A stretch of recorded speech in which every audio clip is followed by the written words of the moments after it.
दोस्तों, नमस्कार। कैसे हैं आप लोग? आशा करती हूँ ठीक ही होंगे। बहुत टाइम के बाद मैं वीडियो बना रही हूँ। एक्चुअली मैं एक अपना जो है एक एक्सपीरियंस आप लोगों के साथ शेयर करने आई हूँ। मैं कुछ ना प्रैक्टिकल करती रहती हूँ और अपने एक्सपीरियंस आप लोगों के साथ शेयर करती रहती हूँ, क्योंकि आप लोग भी मेरी फैमिली वाले हैं। और मुझे लगता है कि शायद अपना एक्सपीरियंस शेयर करने से किसी ज़रूरतमंद को वो एक्सपीरियंस पसंद आता है और वो भी उस रास्ते पे चल पड़ता है। मैं अपनी जर्नी बताती हूँ। वैसे तो मैं यहाँ लखनऊ में जॉब करती हूँ, लेकिन मैंने जो है बहुत टाइम से, जब से उत्तराखंड छोड़ दिया है, मैं मूल निवासी वहीं उत्तराखंड की रहने वाली हूँ। तो मेरे मन के अंदर ना जानवरों के प्रति वैसे भी बहुत लगाव है और मुझे जानवरों से शुरू से ही बहुत लगाव है। भले ही मैं पैदा लखनऊ में हुई हूँ, लेकिन मुझे उत्तराखंड की धरती से बहुत प्यार है और वहाँ का जो कल्चर है ना, वो मुझे बहुत अच्छा लगता है। और मुझे शायद ऐसा लगता है, मैं ही नहीं, जितने भी उत्तराखंड वासी हैं वो लोग अपना पूरा उत्तराखंड, अपना पहाड़ अपने साथ लेके चलते हैं। क्योंकि हम लोगों को भी पेड़ पौधे लगाने का, जहाँ हम लोग रहते हैं वहाँ हम लोगों को हरियाली पसंद है, इसलिए हम लोग वहाँ हरियाली लगाते ही लगाते हैं। और मैं आपको बता सकती हूँ, जैसे मैं आप लोगों को टाइम पे शेयर करती रहती हूँ, मेरे पास भी 2 डॉग्स हैं, बहुत सी मुर्गियाँ हैं। स्टार्टिंग में उसकी एक स्टोरी मैं आप लोगों को सुनाती हूँ, मैंने मुर्गियाँ क्यों पाली। क्योंकि वैसे भी एक जो वर्किंग वूमेन होती है उसके पास वैसे भी बहुत काम होता है। और मेरे पास अभी एक छोटा बच्चा भी है, एक बच्चा मेरा बड़ा है, 12, 13, 14 साल का हो गया है, एक बच्चा मेरा अभी हाल में हुआ है। तो बहुत बिज़ी होने के कारण मुझे टाइम नहीं मिल पाता है। फिर भी मैं बिज़ी होने के साथ साथ अपने टाइम को मैनेज करती रहती हूँ। उसके लिए एक कहानी ये है कि मेरा जो बड़ा बच्चा है उसको जो है पसली चलने की प्रॉब्लम थी। जैसे होता है ना कि बच्चों को जुकाम बहुत लगता है छोटे में और पसलियाँ चलने लगती हैं। तो किसी ने मुझे सजेस्ट किया, जैसे कि कुछ मोहल्ले के लोग या बड़े बुजुर्ग कुछ भी कह लो, वो लोग सजेस्ट करते हैं कि इसको ना देसी अंडा खिलाइए। तो मैंने उसके लिए हस्बैंड से कह करके गांव से, मतलब संडीला से और ये हरदोई साइड से मुर्गियों के जो ब्रीडर थे उनसे कह के मैंने 4 मुर्गियां मंगवाई और 1 मुर्गा मंगवाया। और जब मैंने उनको पालना शुरू किया, धीरे धीरे मुझे लगा कि हम लोग जब पालते हैं किसी चीज़ को, तो स्टार्टिंग में तो हम लोग जो है उस पर बड़ा एक्सपेंस खर्च करते हैं, बहुत ज़्यादा उस पर पैसा खर्च करते हैं। लेकिन धीरे धीरे लगता है कि यार हम लोग इस पर इतना पैसा खर्च क्यों कर रहे हैं, हम लोग कम में भी इसको ऐसा कर सकते हैं। तो हम लोगों ने क्या किया, स्टार्टिंग में तो हम लोगों का जो खाना बचता था हम लोग उसको डाल देते थे वहाँ खाने के लिए। तो धीरे धीरे हम लोगों ने लगा कि इनको कुछ मार्केट का भी देना चाहिए, क्योंकि ये पक्षी हैं। जैसे कि थोड़ा बहुत मुझे एक्सपीरियंस था, हमारे वहाँ घर में गाय, घर पे गैया भैंसी ये सब पली होती हैं। हमारे घर में मेरी मम्मी के वहाँ भी पली हैं, 2-3 गाय पली हैं। अभी मैं जाने वाली हूँ बहुत जल्दी वहाँ। तो मेरे मम्मी के पास भी एक बद्री गाय है, मैं उसका वीडियो शूट करके आप लोगों को डालूँगी, बहुत जल्दी देखिएगा उसे। तो मैंने जब धीरे धीरे उसको कम करना शुरू किया खर्च को, तो मुझे लगा कि अब इनके लिए जो है ना हमको मोटा चारा इनको खिलाना चाहिए। फिर मेरे दिमाग में एक बात आई कि हम लोगों को ऑर्गेनिक एग लेना चाहिए। जब हम लोग इतनी मेहनत कर रहे हैं तो फिर इन मुर्गियों से हम लोग इनको मतलब लेयर वाला दाना क्यों खिला रहे हैं। और जब 4-5 ही थी तो हम लोग उनको घर का ही अनाज खिलाते थे, जो उनसे पर्याप्त नहीं होता था।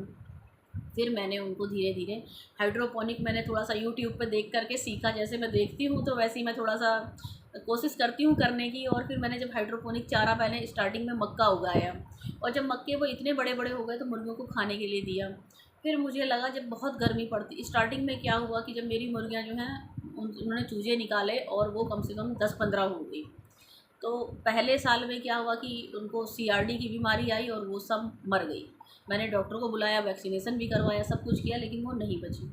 दूसरे साल भी फिर ऐसे ही हुआ, जैसे ही मौसम चेंज होता है, गर्मी से सर्दी आती है, सर्दी से गर्मी आती है, तो उसमें जो है वो उनको थोड़ा सा बीमारी लगती है, उनको बुखार आएगा या उनको सीआरडी हो जाएगा या वो ख़त्म हो जाएंगी।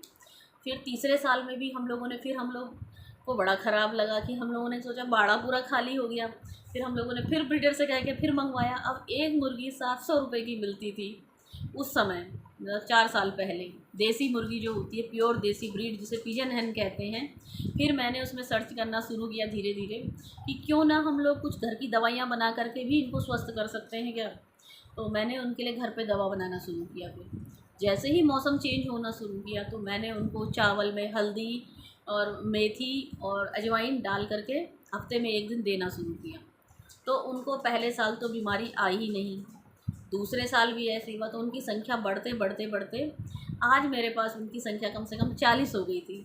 फिर जब मेरी अभी डिलीवरी का टाइम आया, मेरा बेबी हुआ है, तो मुझे पैर में बहुत दिक्कत थी। एक्चुअली मेरे पैर में स्वेलिंग आ गई थी, जिसके कारण मेरा जो है शुगर बढ़ गया था, जेस्टेशनल शुगर जैसे बढ़ जाता है, तो मैं चल फिर नहीं पा रही थी। तो मजबूरी में हमको 15 मुर्गियाँ हमने बेची।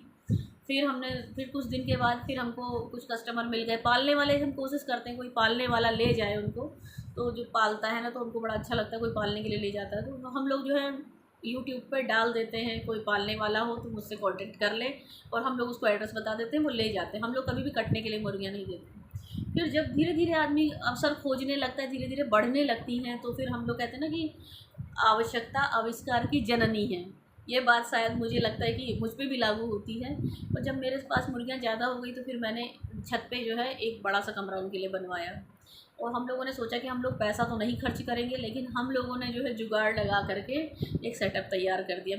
मेरे हस्बैंड ने और मैंने, दोनों लोगों ने। फिर उनके लिए मिट्टी बिछाई हम लोगों ने, जैसे नेचुरल तौर पे वो रहती हैं जंगलों में, वैसे ही हमने उनके लिए बिल्कुल बना। 2 मुर्गियाँ मेरे हस्बैंड जो है उत्तराखंड से भी लेके आए। वहाँ होते हैं वन गुजर, जो लोग जंगलों में रहते हैं, उनके पास मुर्गियाँ पली होती हैं, वो पेड़ों पे बैठती हैं। तो वहाँ से 2 मुर्गियाँ लेके आए, तो आज मेरे पास उनके कम से कम 7-8 बच्चे हो गए हैं। और फिर मैंने हैदराबादी मंगाया। जब धीरे धीरे पालने का शौक़ बढ़ता है और एक्सपीरियंस भी बढ़ता है साथ में, तो हम लोग क्या करते हैं, उनको हाइड्रोपोनिक उससे दाना उगाते हैं। हम सोचते हैं जब हम इतनी मेहनत कर रहे हैं तो क्यों ना हम लोग ऑर्गेनिक एग खाएँ।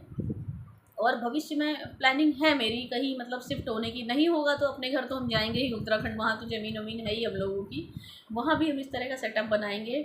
और जानवरों से जो लगाव है उसको एक हम लोगों को अवसर में बदलना चाहिए। जो हमारा शौक़ है वो हमारा जो है, हम लोगों को उसको एक अवसर में बदल के और उनका संरक्षण भी करना चाहिए। हम लोगों को उनको जो है ना, जैसे मुर्गियों का मतलब ये होता है कि लोग मुर्गियों को सोचते हैं कि सिर्फ अंडे के लिए और खाने के लिए ही पाली जाती हैं, ऐसा नहीं है।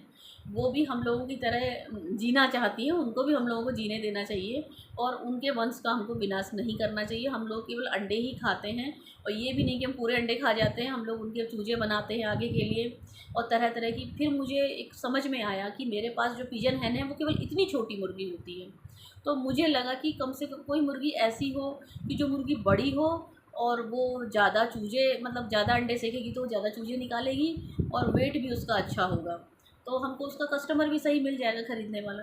तो हम लोगों ने देसी मुर्गी के साथ सोनाली हो गया, और ये जो असील मुर्गी होती है वो बड़ी मुर्गी होती है, उस तरह की मुर्गों को पालना शुरू किया। मुर्गे हम लोग क्या करते थे, 1 साल रखते थे, फिर हम लोग को चेंज करके दूसरा ब्रीड का ले आते थे। उससे क्या हुआ, मेरी मुर्गियों की नस्ल में सुधार हुआ। मेरे पास अब प्योर देसी नस्ल की बड़ी मुर्गियां हैं, वो कम से कम 2-2.5 किलो की होंगी, उससे कम नहीं होंगी। और उसके बाद जो हम लोग उसके नीचे जो मिट्टी बिछाते थे, क्योंकि मेन बात ये है कि हस्बैंड भी मेरे जॉब करते हैं और मैं भी जॉब करती हूँ, दोनों लोग जॉब करते हैं। हम लोगों के पास वहाँ झाड़ू लगाने का टाइम नहीं है, वहाँ सफाई करने का टाइम नहीं है। तो हम लोग क्या करते थे उसमें, पहले तो जब हस्बैंड मेरे यहीं पोस्टिंग थी तो बारी बारी से हम लोग वहाँ सफाई करते थे। जब बिल्कुल टाइम नहीं हुआ तो हम लोगों ने वहाँ 1 फुट मिट्टी बिछा दी। उस मिट्टी में जो है जितना भी खाना नीचे डस्टबिन में हमारा बचता है वो हम लोग वहाँ पलट देते हैं, मुर्गियाँ खाती हैं, और जो उनका जो वेस्ट होता है वो उसमें जो है खाद बनता जाता है। फिर हम लोग माली को बुला करके उसे छनवाते हैं, 100 रुपये कट्टे के हिसाब से वो माली खुद ही उसे हमारे घर से उठा लेता है। उसमें जो है सब्जियां बहुत अच्छी क्वालिटी की होती है। मैं बीच बीच में शेयर करती रहती हूँ अपने छत की वीडियो, आप मेरे चैनल पे देखिएगा, कुणाल द ग्रेट मेरे चैनल का नाम है। तो मेरे घर पे टमाटर होता है, जब सीजनल टमाटर होता है तो मैं चटनी बना के रख लेती हूँ उसको प्रिजर्व करके, तो ये होता है कि बहुत लंबे टाइम तक चलती है। फिर दूसरा सीज़न आता है, फिर मतलब हमने इस समय हमने बैंगन के पेड़ लगाए हैं, और बैंगन के मैंने बहुत तरह तरह के बैंगन के पेड़ लगाए हैं। ग्रीन कलर का है मेरे पास, वाइट है मेरे पास, बैंगनी है, कई तरह के बैंगन भी मैंने प्रैक्टिकल के लिए लगाए। मैं लगाती रहती हूँ, मुझे मतलब बड़ा अच्छा लगता है कि जब मैं उनको देखती हूँ ना तो मुझे बड़ी खुशी मिलती है। और जब मैं खाली होती हूँ तो मैं छत पे बैठती हूँ तो गिलहरी बहुत दूर से बेचारी टहलती हुई चली आती है मेरे छत पे। कई बार वो टमाटर खाती है लेकिन मैं उसको भगाती नहीं हूँ, मुझे उसको देख के ही बहुत सुकून मिल जाता है, एक मानसिक शांति मिल जाती है। लगता है कि पंछी आने लगे हैं हमारे छत पे, तितलियाँ आने लगी हैं, पशु पक्षी भी आने लगे हैं। सुबह सुबह छत पे जाइए तो बड़ा अच्छा माहौल लगता है। इस समय मैंने छत पे कद्दू की बेल, लौकी की बेल, तुरई की बेल उगा रखी है, क्योंकि जो मुर्गी की खाद होती है इसमें पोटास बहुत ज़्यादा मात्रा में होता है। और आप जब भी देखिएगा कि पोल्ट्री फार्म जहाँ होता है उसके चारों ओर बेल वाले कुल के पौधे लगाए होते हैं।